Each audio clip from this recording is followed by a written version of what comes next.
Bonjour, dans cette vidéo, je vais présenter une expression idiomatique très couramment utilisée dans la langue française pour la chaîne YouTube On parle français.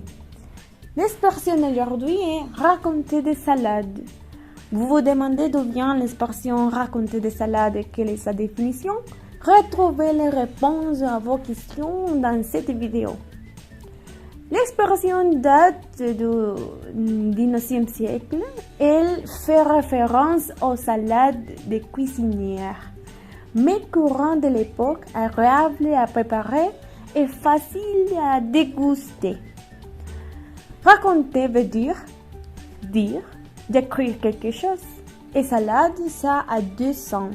D'abord, c'est une petite plante verte qui a des feuilles et on mange ces feuilles.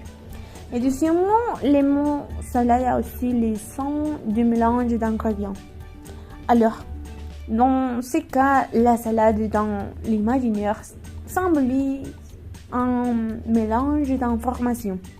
Alors, il s'agit d'une métaphore relative au commérage. De la même manière que dans une salade, on aime associer différents ingrédients pour donner un résultat délicieux, les ragoûts, eux, consistent en mélange de messages, des contradictions, d'inventions, de mauvaises excuses, des propos confus.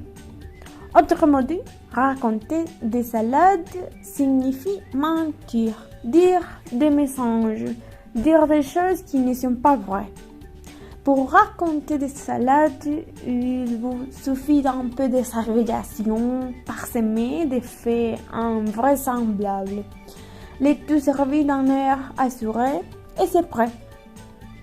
Pour bien illustrer cette expression idiomatique, je vous donne cet exemple.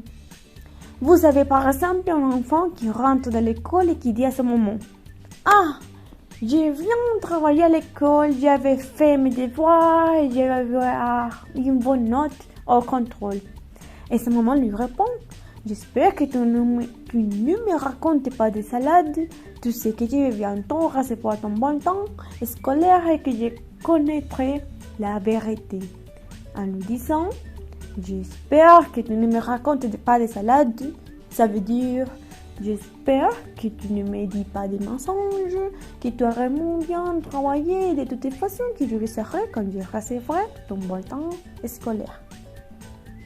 Bon, c'est tout pour cette fois. On se voit dans une autre vidéo avec une nouvelle expression idiomatique.